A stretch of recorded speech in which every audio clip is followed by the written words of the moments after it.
মান তারা এই কথা আজকে বলতে বাধ্য হচ্ছে। জামাত ইসলামের নেতা বলেই, ডাক্তার শফিক বলেই একথা বলতে পেরেছে। বাংলাদেশের আর কোন রাজনৈতিক দলের পক্ষে একথা আদৌ বলা সম্ভব? কি বলেন সম্ভব? যেটা বলা সম্ভব জামাত ইসলামী সে কাজ করে দেখাতে পারবে ইনশাআল্লাহ, এটাও সম্ভব। ঠিক না বেঠে? আপনারা খোঁজ নিয়ে দেখতে পারেন। একটা তথ্য আপনাদেরকে দিতে চাই।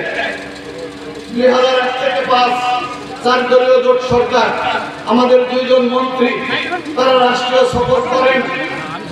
সফর শেষে তাদের যে খরচের ভাউচার বা খরচের একটা হিসাব, এটা প্রধানমন্ত্রীর কাছে পেশ করেন। তৎকালীন প্রধানমন্ত্রী, এখনো তিনি বেঁচে আছেন, খালেদা জিয়া, আল্লাহ তাআলা তার প্রতি রহম করুন, তাকে সুস্থতা দান করুন। অত্যন্ত দেশপ্রেমিক একজন নেত্রী, আমরা তাকে চরম শ্রদ্ধা করি। তার কাছে পেশ করা হতো, তিনি হাসতেন আর বলতেন, নিজামী সাহেব, আমার মন্ত্রীরা সফর করলে আপনাদের সাথে 10 গুণ খরচ হয়, আর আপনাদের এত কম খরচ হয় কি করে? তিনি আশ্চর্য হয়ে কথাগুলো বলতেন। আমি আবুল হাসেম তার একটা সাক্ষী। মওলানা মজিবুর রহমান নিজামী কুষ্টিয়ায় সফরে আসলেন। সফরে আসার পরে বিশিষ্ট ব্যক্তিদের নিয়ে তিনি একটা আলোচনা সভার আয়োজন করার জন্য বললেন। জেলা প্রশাসন এই আলোচনা সভার ব্যবস্থা করল। জেলা প্রশাসন সেদিন বলেছিল, মাননীয় মন্ত্রী, সম্মানিত এই নেতৃবৃন্দ, শুধু মহোদয় আসবে, তাদের আমরা একটু দুপুরের লাঞ্চের ব্যবস্থা করতে চাই, আপনার অনুমতি দিলে। মজিবুর রহমান নিজামী সেদিন বলেছিলেন, আপনাদেরকে এই লাঞ্চের অনুমতি দেওয়ার অর্থই হলো আপনারা তো পকেট থেকে কেউ পয়সা দেবেন না, আমার জনগণের পকেটে পয়সা এনে, আপনারা চাঁদাবাজি করে পয়সা এনে এই লাঞ্চের ব্যবস্থা করবেন, এটা আমি বলে দিতে পারি না। আমার দল জান্নাতের জামাত ইসলামী, আমি এই দায়িত্ব তাদের উপর অর্পণ করলাম, তারা এই ব্যবস্থা করবে। আমি সাক্ষ্য দিচ্ছি, সেদিন সার্কিট হাউস মাঠে আমরা দুপুরের খাওয়ার ব্যবস্থা করেছিলাম জামাত ইসলামীর টাকায়।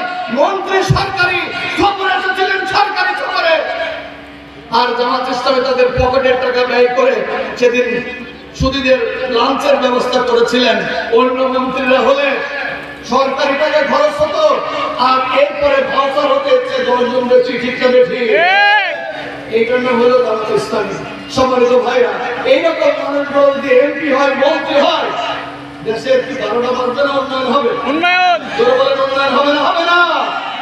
সেই উন্নয়নের প্রতিশ্রুতি নিয়ে, সেই ইনসাফের প্রতিশ্রুতি নিয়ে, জনগণের কল্যাণের প্রতিশ্রুতি নিয়ে দেশের সকল সাধারণ মানুষ, খেটে খাওয়া মানুষ, আপিল, শ্রমিক, লেবার, শিক্ষক, আইনজীবী, সবার জন্য কল্যাণ করে চিকিৎসার জন্য, রাষ্ট্র গঠনের জন্য বাংলাদেশ জামাত ইসলামী নিরলসভাবে কাজ করে যাচ্ছে।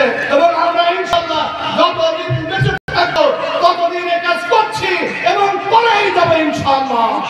আমাদেরকে এই কাজ থেকে বিরত রাখতে পারে নাই, ভবিষ্যতেও পারবে না। আল্লাহ রাব্বুল আলামিনকে আপনাদের কাছে ওয়াদা করতে চাই, মহান রাব্বুল আলামিন যদি আমাদেরকে সুযোগ দেন, তাহলে যে কথাগুলো আমি বললাম, আমাদের সম্মানিত আমির জামাত বলেছেন, তার সবকিছু ইনশাআল্লাহ আপনারা দেখবেন বাস্তবায়িত হচ্ছে, বাস্তবায়িত হবে। আল্লাহ তাআলার কাছে সেই তৌফিক কামনা করে আপনারা যারা আজকে এই প্রোগ্রামে এসেছিলেন, প্রশাসনের ভাইরা সহ, সাংবাদিক বন্ধুগণ সহ, ইন্টেলিজেন্স ব্রাঞ্চের ভাইরা সহ, আমাদের সম্মানিত বোনেরা যারা এসেছিলেন তাদেরকে সহ সবাইকে জামাত ইসলামের পক্ষ থেকে আন্তরিক ধন্যবাদ, মোবারকবাদ জানিয়ে আমি আমার কথা শেষ করছি। বাংলাদেশ জিন্দাবাদ, জামাত ইসলামী জিন্দাবাদ। সবাইকে ধন্যবাদ। আসসালামু আলাইকুম ওয়া রাহমাতুল্লাহি ওয়া বারাকাতুহু।